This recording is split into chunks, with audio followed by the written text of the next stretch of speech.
confess, Father, I confess, cause I've been living wrong. I know. Hey, yo, what's up? It's your boy TUSKL to the day.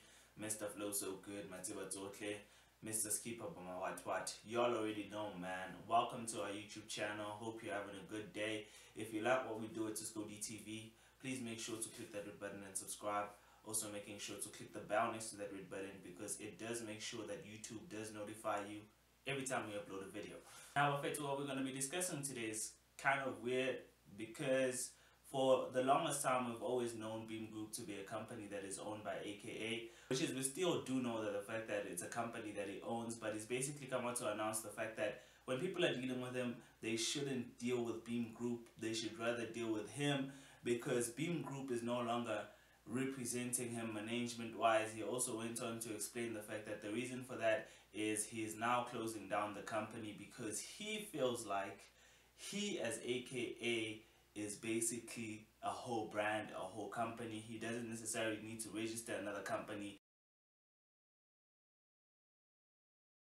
Now I can see some of y'all already looking at the screen and basically asking yourself questions. What exactly is Beam Group? Basically, from what I know, Beam Group is a company that was started by AKA and his then manager, Prince.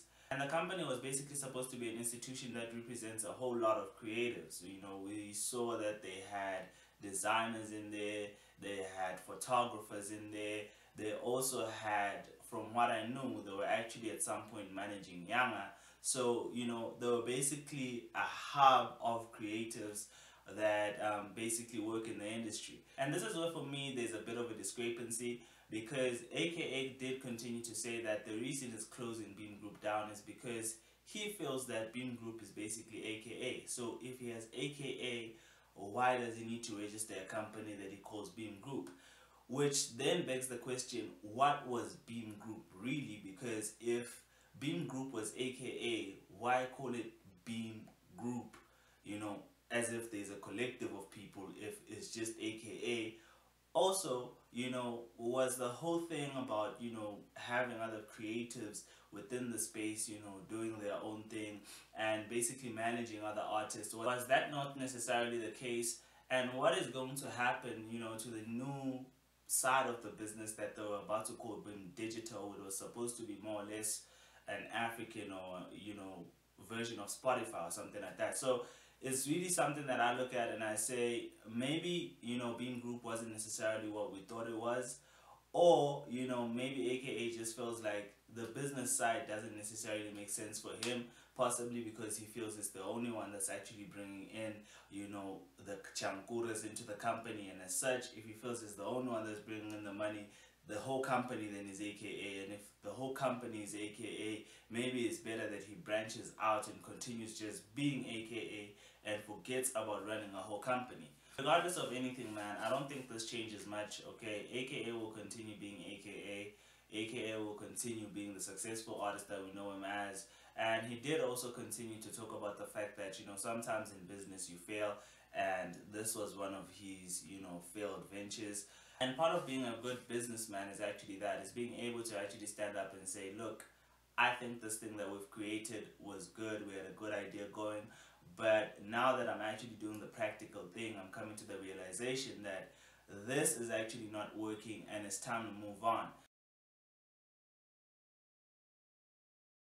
But you guys leave me your comments in the comment section, letting me know what you think about AKA coming out to announce the fact that Beam Group no longer represents him as far as a management capacity and he's actually closing it down.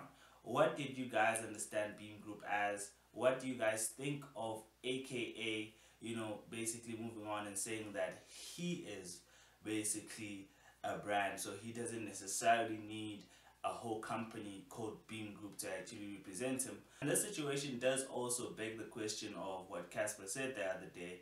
And don't get me wrong, you know, AKA is still bossing up as far as the deals, and he still at this point I think has the upper hand in that department.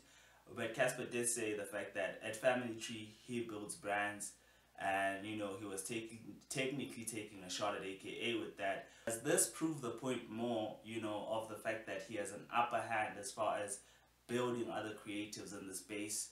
Sure, leave me your comments in the comment section and definitely subscribe. Awesome. Now wait, Emma Pili. I know you wanna go, but click that red button and subscribe and put some respect on a younger name, man. Awesome.